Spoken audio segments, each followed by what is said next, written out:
Então, vamos lá, o que aconteceu? Quinta-feira, eu tendo compromisso, e aí, antes de sair, eu recebo uma ligação, e aí eu nunca atendo, gente, eu não falo por telefone nem com os meus pacientes, porque se eu fizer com um, eu tenho que fazer com todos, e aí eu não vivo, né, não tenho condições. Então, assim, eu converso por áudio, por mensagem, enfim, pelo canal. Pronto, ele me ligou, não atendi, não sabia quem era, já começou mentindo, e eu já morrendo de rir, porque ele achou, talvez, que não era eu que estava ali falando com ele, né? Ele falou assim, boa tarde, gostaria de participar desse grupo do WhatsApp, do Despertar da Consciência. E daí, ele escreveu alguma coisa, ele deletou e tentou ligar. Aí eu perguntei, qual grupo? Porque eu falei, como assim, participar de qual? Nesse meio tempo, eu já fui lá no grupo e vi que ele já estava lá. Ele entrou. Ok. Aí ele falou, Despertar da Consciência, Chris Cole. Eu falei, você já entrou no grupo. Ele já estava lá e ele falando porque queria entrar. Mas não consegui mandar mensagem. Sou sociopata com traços de narcisista e tendência à psicopatia. Aí eu falei, sim, mas o grupo não é aberto, só eu me comunico. Eu falei, qual o seu interesse em vir até aqui? Vir até aqui, né, para falar comigo aqui no WhatsApp. Olha só, a Cris já falou comigo uma vez, somos amigos virtual. Aí eu não me aguentei, eu já lendo isso, eu comecei a rir, nossa, ele é meu amigo virtual. Seria bom para você ter eu aqui para ajudar vocês, de alguma forma. Olha, um sociopata vai ajudar, ele é bonzinho, gente. Ok, eu falei, jura? Você falou com a Cris sobre o quê? Aí ele falou, ela me questiona para saber sobre mim, tipo analisando. Ai, gente, eu morri de rir. Aí eu falei, sociopata oferecendo ajuda? Eu fiz uma pergunta, né? Qual ajuda você oferece? E aí eu falei, amigos virtual, essa foi boa. E aí ele falou, estou falando com ela ou é alguém que trabalha com ela? Aí ele fez uma pergunta. Eu fingi que não escutei, eu não li. Porque, aí eu falei, amigos virtual foi boa. Ele falou, porque não sou humano. Aí eu falei, você falou com a Cris por WhatsApp? Eu fingindo que não era eu, tá? Você falou com a Cris por WhatsApp? Ele foi uma vez. Eu falei, com qual nome? É pela ligação. Aí eu falei, você falou com ela por telefone, ela te atendeu? Não aguento. Aí ele falou um bom tempo. Tornei um objeto de estudo, kkkk. Se achando, gente, ele é o grandioso. Aí eu falei, tudo por telefone? Aí ele falou, pergunta para ela. Gente, eu não me aguento. Aí eu falei, sim, ela nunca fala com ninguém por telefone. Ele falou, foi uma exceção. Aí nessa hora, aí quem falou kkk fui eu, né? Foi uma exceção que eu abri só para ele, gente. Falei com ele por telefone. Aí ele falou assim, meus pais eram alcoólatras e me batiam muito. Triste infância. Olha só, para ter dó, né? Você sabe o que é querer afeto e amor e não ter? Ele fez uma pergunta. Aí eu perguntei, quem mais feriu você na vida? Ele falou, meus pais. Aí eu perguntei, você tá entediado e precisa brincar com alguém, né? Ele falou, um pouco. KKK. Aí eu falei, e tratar suas feridas, você não tem interesse, não? Vem fazer a imersão esse final de semana. Eu convidando ele para fazer a imersão curando feridas emocionais. Ah, ele falou, os demônios internos não deixam, eles sussurram minhas estratégias. Pode ser eles falando agora com você. Olha isso. Ali brincando, tá? Eu falei, tá, ele é mais poderoso que você? Tipo assim, ele é mais poderoso que você, que ele, não, ele te impede de você vir fazer a imersão? Eles não te deixam, né? Aí ele falou, não tanto quanto minha vontade que prevalece. No que faço e penso, sou grandioso. Aí eu falei, vem fazer a imersão fim de semana. Ele falou, quero. Eu falei, sim, faça a sua inscrição. Ele falou, o que que eu ganho? Ai, gente, eu não me aguento. Aí eu coloquei a chance de ser feliz, talvez a salvação eterna. E aí ele falou: o que é a felicidade se não apenas algo ilusório? Olha como o inimigo faz, gente. Algo ilusório da matéria e da falsa sensação psicológica dos momentos fugazes. Tá entendendo? Gosto de escrever, mas escreve tudo errado. E se eu for ler, tudo errado. O que ele colocou QIE e a felicidade, se não apenas algo ilusório da matéria, da falasa, sensação psicológica dos momentos fugazes. Foi assim que ele escreveu. Ele gosta de escrever. Eu falei, mais uma mentira de Satanás. Falei para ele, isso aí é mais uma mentira de Satanás. Olha só, ele dizendo que a felicidade é algo ilusório, né? De uma falsa sensação psicológica dos momentos fugazes. Isso pode ser para ele, né? Ele nem tem felicidade. Ele falou, eu falei, isso é mais uma mentira de Satanás. Ele falou, um ser mitológico criado pela religião para, de novo, gente, tudo errado ele escreveu que eu tenho que decifrar aqui, falando de Satanás. Ele não existe, entendeu? O inimigo não quer que você acredite que ele existe. É um ser mitológico criado pela religião. Esqueceu que sou filósofo? Ele ainda pergunta e dá risada. Esqueceu que eu sou filósofo? Estou filosofando. Eu leio muito. Eu falei, então vai ler a Bíblia, meu filho, tá faltando aí. Aí eu falei, meus vídeos mexeram com você, né? Por que será? Para ele vir até aqui, para ficar querendo falar coisa, para ficar enchendo a paciência, ela gosta de falar de nós. Ele não sabia que era eu ainda, né? Ele falou, ela gosta de falar de nós. Eu falei, sim, a conscientização liberta vidas das garras do engano. E ele coloca, essa mesma Bíblia que tem Deus, que era implacável, não sou ateu e nem religioso. Você iria perguntar, né? Agora já está tentando saber o que eu ia perguntar. Se ele vem antes, entendeu? Ele adivinha. Ok. O que ele tentou fazer aqui? Questionar. Vários narcisistas fazem isso, tá? Por que que Deus mandou matar? Que Deus é esse? Né? E eu até então, gente, achando que ele realmente está no engano, que ele não sabe, e eu estou mandando para ele, falando para ele, mandei vídeo, vai na Bíblia, aquele canal que eu gosto muito, falando que quem criou o mal, porque eu fico na esperança que talvez ele ainda não teve a revelação, entendeu? Porque um dia eu também fiz essas perguntas, eu também quis entender o porquê, né? E Deus mostrou, e aí tudo fez sentido. Continuando. Falei, fala mais aí um pouco das suas feridas emocionais. Achando que você é a Cris. Eu já tinha falado que era eu, mas tudo bem, ele não tinha percebido ainda. Fazendo perguntas muito específicas. Eu falei, qual foi a maior dor que você já teve das feridas emocionais? Aí eu falei as 5 para ele, né? Aí ele falou, você está fazendo perguntas específicas de uma terapeuta. KKKKK. Ausência de afeto e amor dos pais, ele colocou. Lembro de ter colocado um gatinho no freezer para saber se ele tinha 7 vidas. Isso aqui eu não lembro de ter lido, gente, estou lendo agora. Quando fui olhar no outro dia, estava congelado. Foi apenas curiosidade infantil. KKKKK. E aí ele começou a falar: Deus permitiu que o mal entrasse no mundo desde o início. Se Deus deu a Adão e Eva o livre-arbítrio, sabendo que eles poderiam desobedecer, isso significa que ele permitiu que o mal tivesse uma possibilidade de entrar no mundo. Isso tudo ele questionando, tá? Como podemos entender o papel de Deus na criação de um mundo onde o mal era uma possibilidade, sem comprometer sua bondade e justiça? Outro questionamento, questionando o caráter de Deus. É assim que o inimigo faz. Justiça de Deus diante da punição de Adão e Eva por exercerem seu livre-arbítrio, como podemos reconciliar a justiça de Deus com a punição de Adão e Eva, se eles estavam apenas exercendo o livre-arbítrio que lhes foi dado por Deus? Se Deus é justo em todos os seus caminhos, como afirma o Salmo 145, 17, ó, ele conhece da palavra.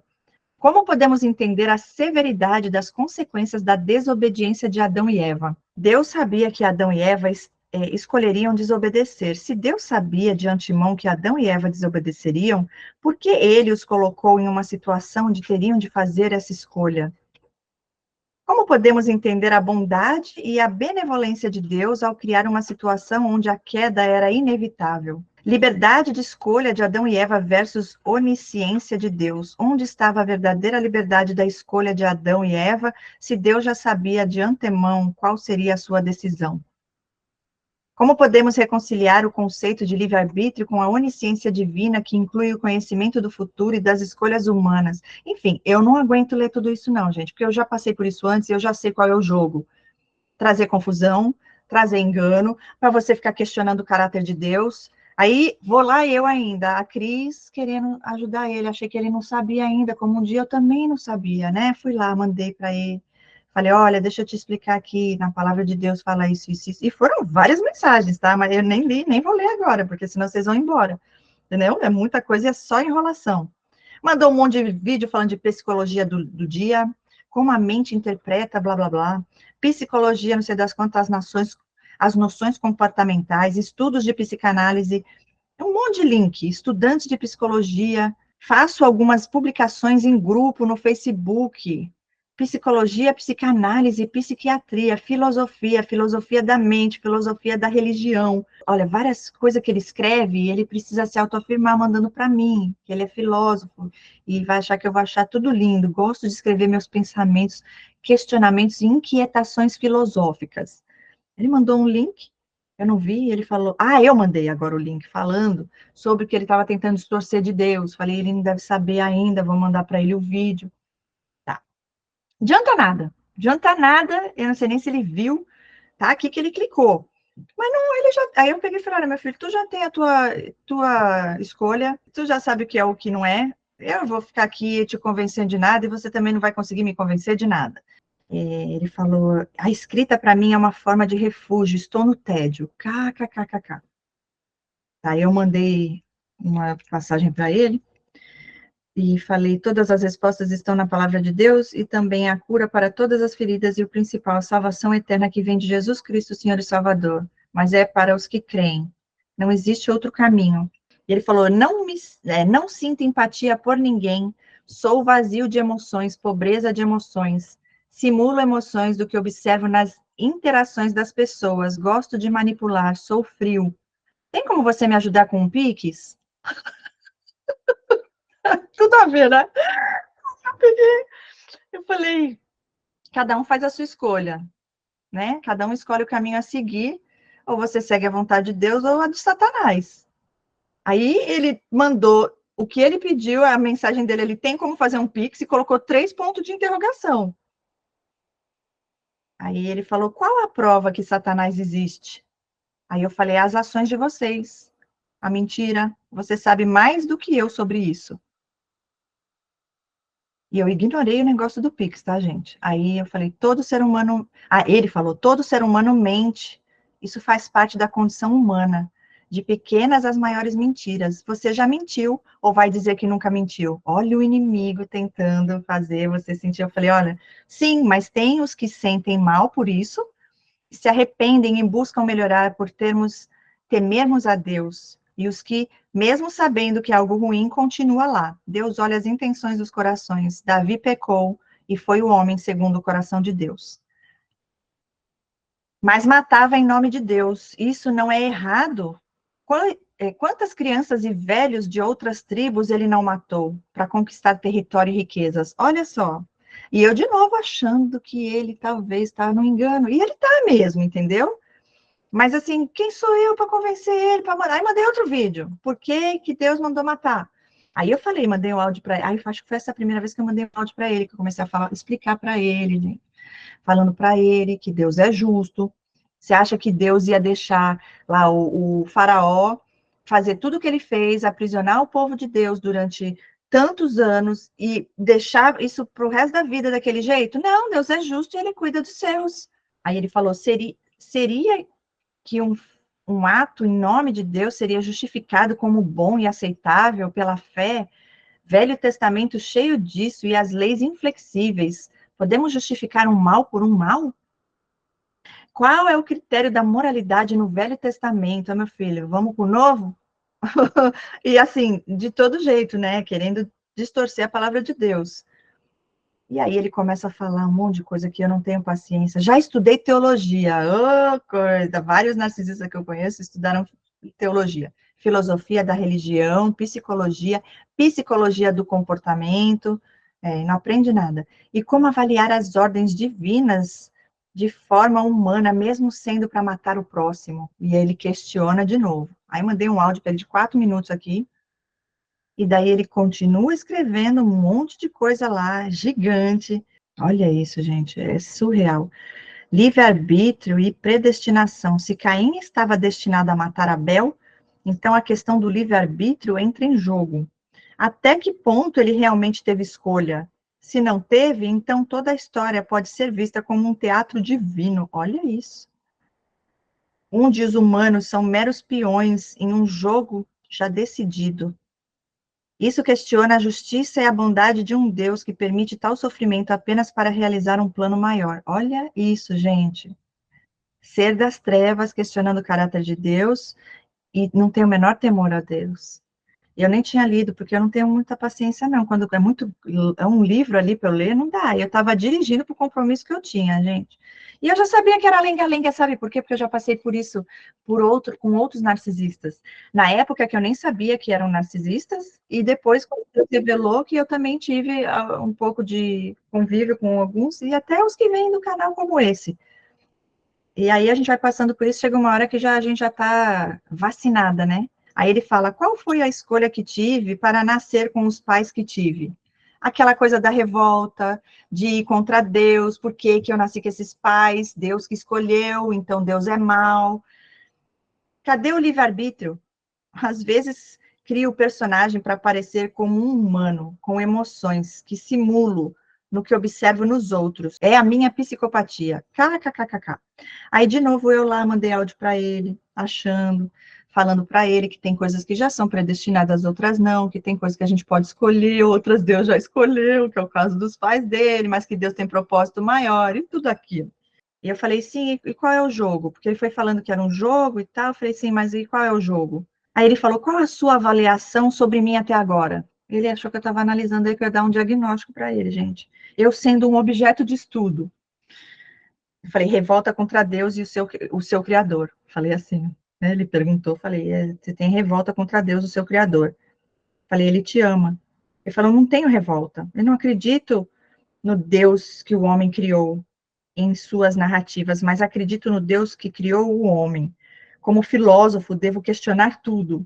E como eu disse, não sou ateu e nem religioso, sou livre pensador, gosto de ver seus vídeos. Ele vai mudando uma coisa para outra. Você é muito inteligente, cheia de sabedoria. É, de novo, lá no ego, né? Aqui ele já está tentando, ele quer o Pix, gente. Acredito que foi escrito por homens imperfeitos, a Bíblia. Eu falei, você acredita na Bíblia? Aí lá vou eu de novo, falando, não, gente, são homens imperfeitos, também sou imperfeita, e Deus me usa lá no canal, né? Você vê os vídeos lá, os relatos que eu recebo, que eu leio, tá libertando vidas, e eu também sou imperfeita, mas Deus usa. Assim como Satanás usa vocês, Deus usa os seus, os que estão lá dispostos a ele usar. Aí falei, os discípulos foram inspirados pelo Espírito Santo de Deus. Então, não foi qualquer pessoa que foi lá e escreveu sem inspiração de Deus. Por que você acha que sua crença tem a verdade absoluta em comparação de milhares de pessoas? Eu falei, porque a verdade é uma só. Aí eu falei, você entende inglês? Ele falou, yes. Já tá falando inglês. Eu nem percebi, gente, que eu estava na correria, eu devia ter começado a escrever só em inglês para ver se ele ia dar continuidade. Mas é porque eu queria falar do filme, né? Falei, assiste. Você já viu o filme Nefários? Ele falou, sobre o quê? Olha só. E ele já viu, tá? Depois vocês vão entender. Eu falei, assiste lá, você vai ver o que fala, né? Assiste os três que eu te falei. Aí agora ele mandou essas coisas aqui que eu vou ler para vocês. Aí eu falei no filme Nefários, né? Que mostra isso.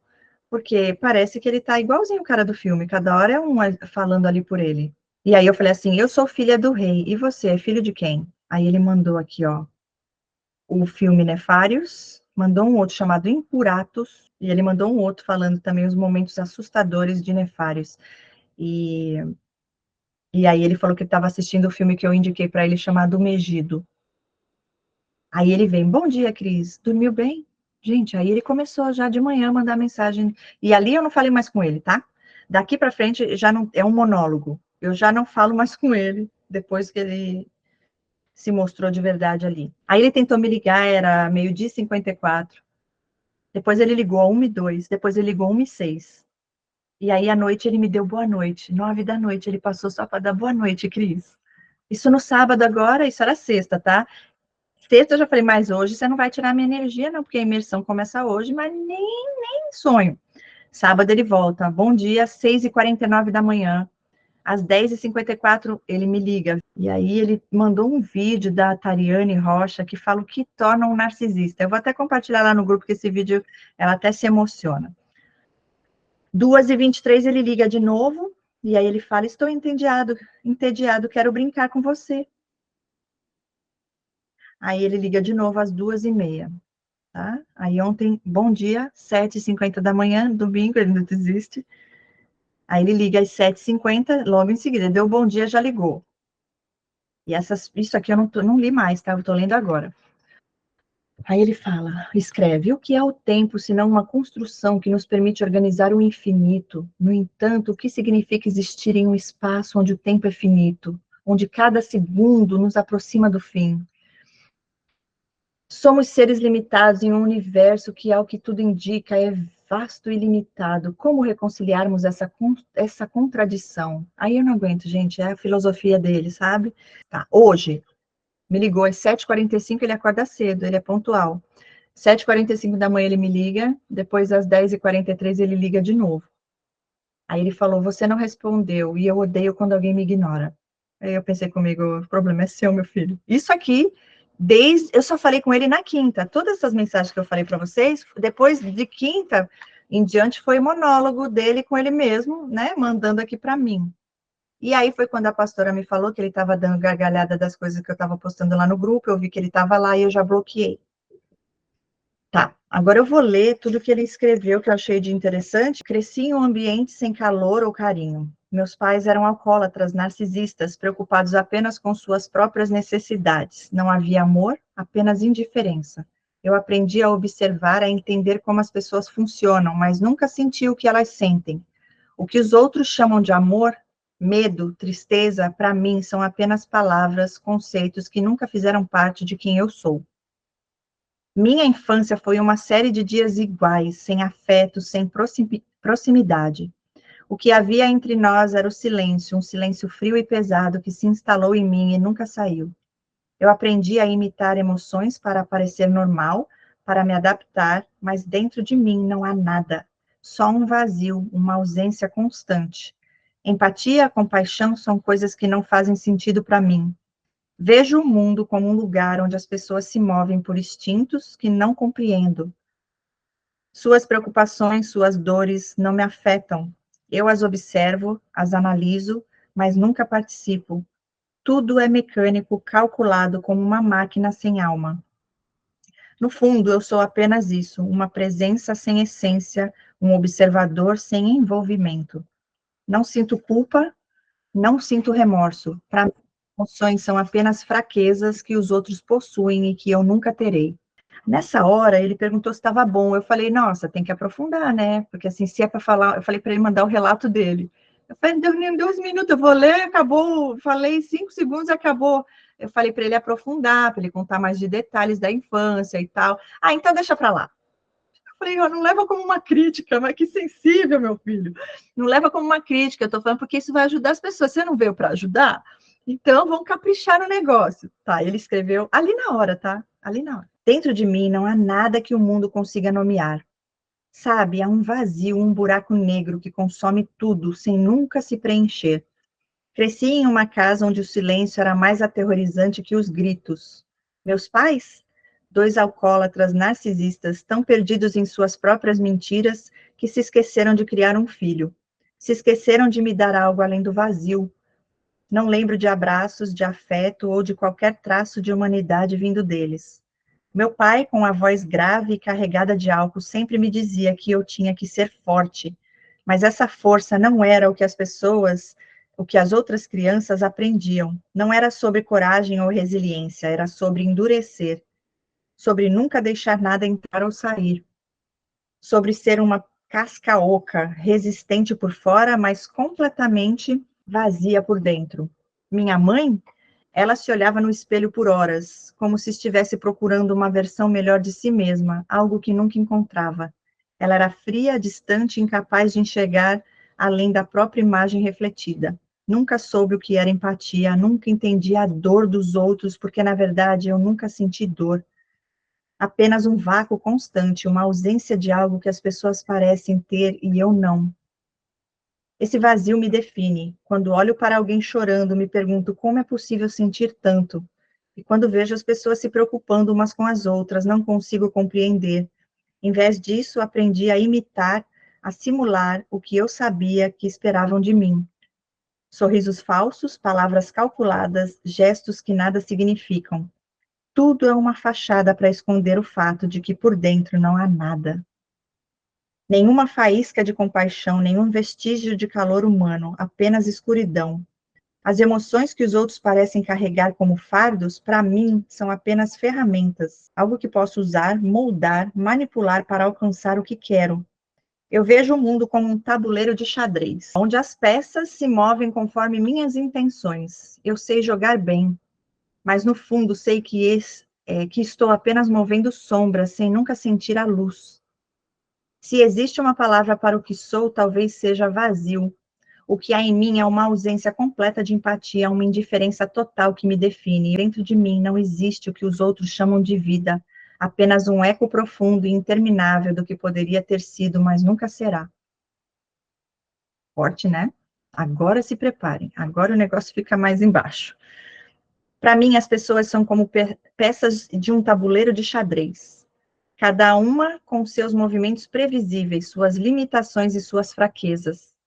Eu as estudo, analiso suas rotinas, suas reações.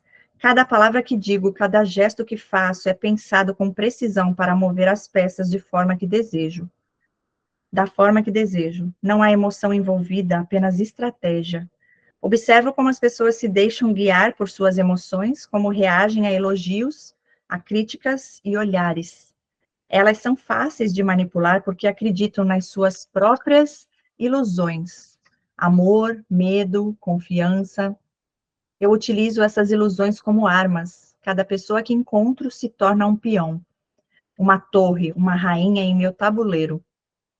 Eu sei onde colocá-las, sei como fazê-las se moverem conforme minha vontade, tudo sem que percebam. O jogo nunca para, sempre há uma nova jogada, um novo movimento a ser planejado. Se alguém começa a desconfiar, eu me adapto, mudo a estratégia. A chave é nunca revelar demais, nunca dar a entender que para mim isso é apenas um jogo.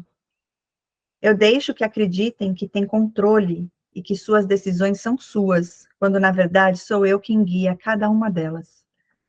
Isso é verdade, porque eu já passei por isso no convívio, né?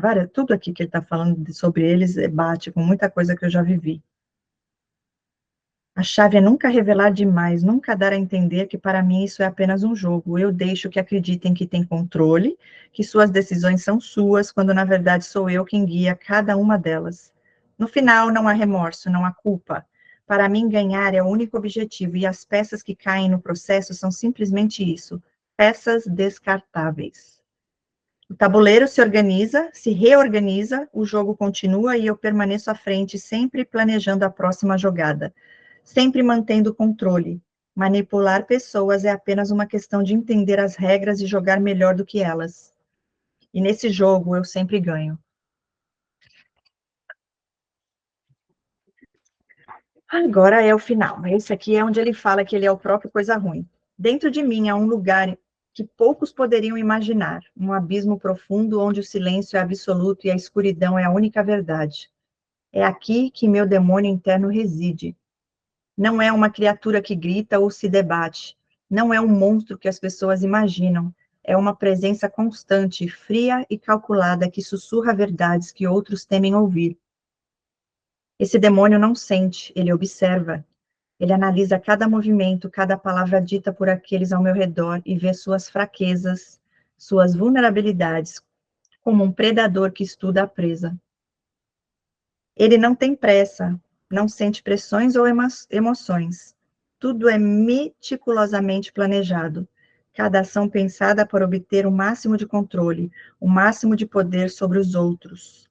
Dentro desse vazio, o demônio alimenta-se da ausência de empatia.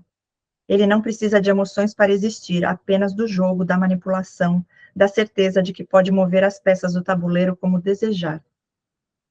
Quando os outros sofrem, ele permanece imóvel, insensível, pois não entende o que é dor, não reconhece o que é compaixão. Ele apenas vê o mundo em termos de vantagem e perda. Esse demônio interno não busca redenção, porque não acredita em moralidade ou em culpa. Para ele, essas são ilusões que os fracos abraçam. Ele vê a vida como uma série de oportunidades e as pessoas como instrumentos. Não há medo, não há arrependimento, porque essas são emoções que ele não possui e nunca possuirá. Apenas um frio constante, uma escuridão que absorve tudo ao seu redor e nada devolve. No final, esse demônio não é algo que me controla, ele é parte de mim. Ele é a ausência total da humanidade, o eco de uma mente que nunca aprendeu a sentir. Dentro desse abismo, eu sou completo.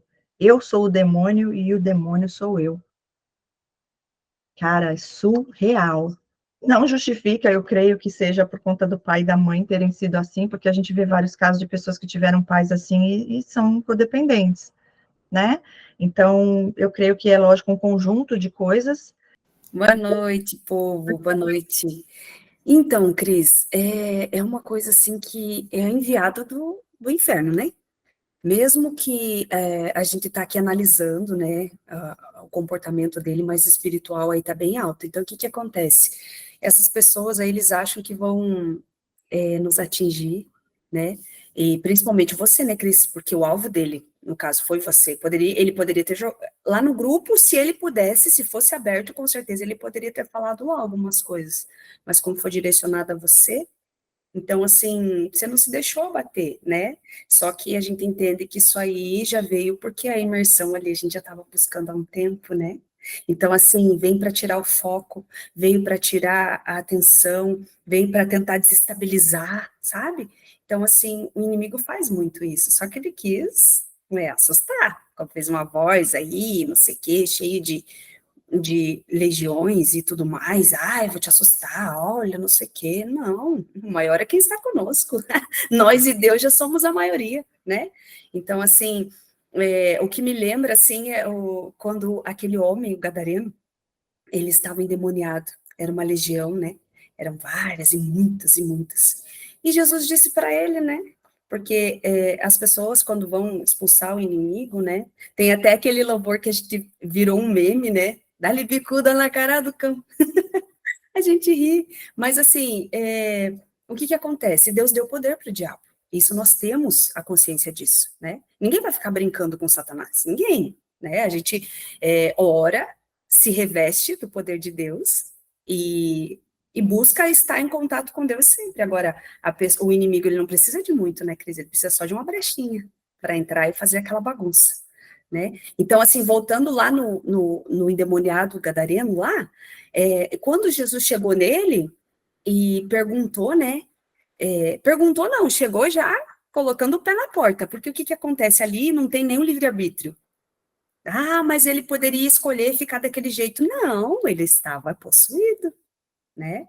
Então, Jesus já chegou expulsando o demônio. No caso, esse rapaz, ele tem a escolha, sabe? Ele tem a consciência, ele se diz um filósofo, se diz um estudioso, fala um monte de coisa errada, ele tá mentindo ali, sabe? Então, assim, ele queria te engambelar, queria prender a tua atenção. Ah, a Cris tá me dando atenção, eu vou falar com ela, eu vou enrolar ela, né? Endemoniado a gente viu que ele tá. Mas, assim, ele quis ser usado, né? E ele achou que você ia cair na dele, e graças ao nosso Senhor que te dá esse discernimento que não, né? Ele acha, assim, Cris, talvez, que, tipo assim, tá aí pra brincar, sabe aquela pessoa que aparece na internet, assim, tá ali só para dar estudo, levar algum conhecimento, só que o conhecimento você está levando, mas o mais importante a gente já tem, que é o Espírito Santo que está ali dando aquele direcionamento, né? Então, esse povo aí está mexendo com eles.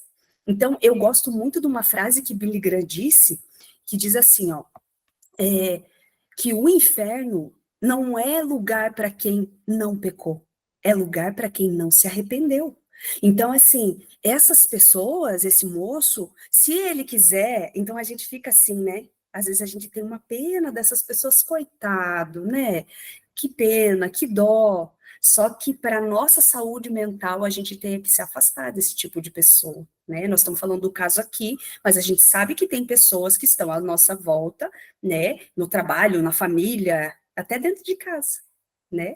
Então, assim, a gente fala dos narcisistas, né? Um psicopata, esse rapaz é um psicopata, endemoniado total, né? A ausência de sentimentos. Pensa como o pai e a mãe morrem, por mais que você tenha ali alguma coisa, uma mágoa, não sei o quê, mas, poxa, você vai ficar triste, né? Ninguém quer ver, né? Principalmente pai e mãe e tal. E ele é ausência total de sentimentos, sabe? Então, assim, se a gente não se voltar para Deus, o inferno vai ficar cheio, né? E essas pessoas, assim, aquilo que eu disse, né, dessa frase do Billy Graham.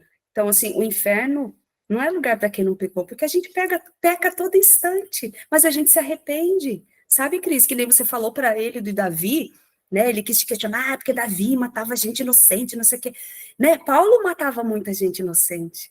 Mas o que? Ele se arrependeu, ele se voltou. E nenhuma pessoa na Bíblia Deus fala que segundo era o coração de Deus, como Davi. Então, Davi, ele pecou, mas ele pedia perdão, ele se arrependia verdadeiramente, né? Então, essas pessoas não têm, sabe aquela coisa de guardar mágoa? Ah, me fizeram mal e eu não quero sair dali, sabe? Então, eu penso que tem pessoas que têm o mal e o ruim que fizeram como algo que guarda de estimação. Não, eu não quero perdoar, eu não quero deixar ir, eu não quero que essa mágoa saia de mim. Então, às vezes, a pessoa não alcança a cura, né? E deixa de viver o melhor, porque a pessoa fica ali presa naquilo. Não, eu não quero. Tem gente que tem um pecado de estimação, tem gente que tem dores de estimação, traumas de estimação, né?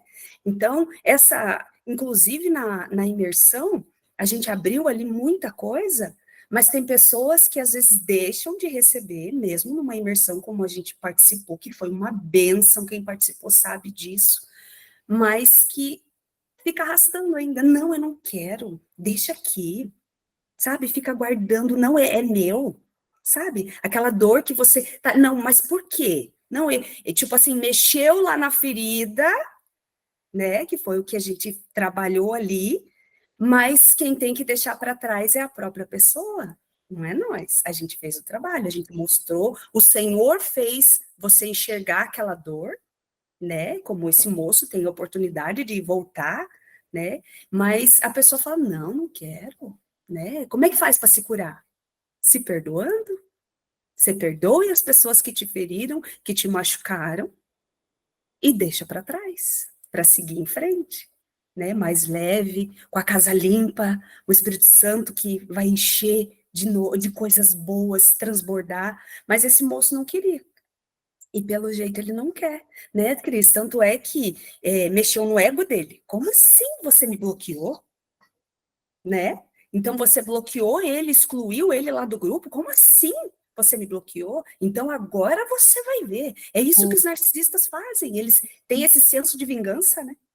Ele fez muito questionamento relacionado ao Deus do Velho Testamento, a Deus no Velho Testamento, mas eu não me ouvi, assim, não, acho que você não falou, ele não menciona Jesus em nenhum momento. Uhum. Então, ele não vai entrar naquilo que é mais, né, porque é Jesus, então já começa por aí. Quando começa a questionar Deus do Velho Testamento e tudo aquilo que ele colocou, e não fala de Jesus, então percebe-se que ele, nessa área, ele, né, ou ele não é conhecedor, vamos dizer assim, das profundezas de Deus, para poder saber que ele vai estar mexendo com alguma coisa muito superior, né, e não quer se arriscar nesse sentido, para que ele sabe as consequências, se é que ele realmente diz que tem tanto conhecimento assim, né, enfim. E algumas coisas assim que eu percebi que ele pega em áreas que ele tenta, né? Que você falou que ele estuda, tal, a vaidade, a tentativa de pegar na vaidade, de colocar, e tanto para o seu lado como para o lado dele, né? Que são áreas do ser humano, são áreas fracas, né? Que se não tomar cuidado, ele pode encontrar a brecha, né? Você tem mais experiência sobre isso, né? Eu estou vendo assim isso pela primeira vez, então foi uma das coisas assim que durante o relato do que foi falado agora, o que ele fez, né? O orgulho, né? A questão de se sentir orgulhoso no conhecimento que ele acha que tem, né? E aí, tipo assim, atrair, nossa, como ele sabe tanta coisa, né? Então, e assim, você tem experiência, isso é bom para a gente aprender e discernir como funciona, para que a gente não caia nessa teia, porque realmente, como ele falou, que ele estuda é uma teia para tentar enredar a gente, né? A palavra de Deus fala, né? Que eu achei assim interessante a gente buscar isso de Deus, né? Que fala que o homem natural, no caso ele, não compreende as coisas do Espírito que habita em nós, do Espírito de Deus, porque lhe parecem loucura e não pode entendê-las porque elas se discernem espiritualmente, mas o que é espiritual discerne bem tudo, e ele de ninguém é discernido. Então a gente precisa se blindar espiritualmente, né, pelo Espírito, nesse sentido do buscar esse discernimento, essa compreensão no Espírito, para que ao se deparar como pessoas como essa, que a gente não sabe que se vai se deparar, mas nesse momento o Espírito Santo vai falar com a gente alguma coisa, vai mostrar alguma coisa, vai dar um toque, às vezes, dependendo da situação, para Senhor, aciona os seus alarmes, qualquer coisa nesse sentido, para eu não, né, não ser capturada, porque é como ele fala, ele é sutil, e ele vai tentar, através da sutileza, nos capturar, mas se o Espírito Santo habitando em nós e a gente estiver, assim, essa comunhão com o Espírito Santo, naquele momento, eu acredito que o Espírito Santo vai, de alguma forma, não permitir que ele encontre algum lugar para se estabelecer, para falar, para enredar. Então, eu acredito que o Espírito Santo mesmo vai intervir, né, através de nós e nos levar a discernir ou ter alguma atitude ou trazer alguma coisa naquele momento, uma palavra de sabedoria, alguma situação para não nos permitir sermos enredados, né, nessa artimanha, nessa teia de aranha, né, que são essas pessoas.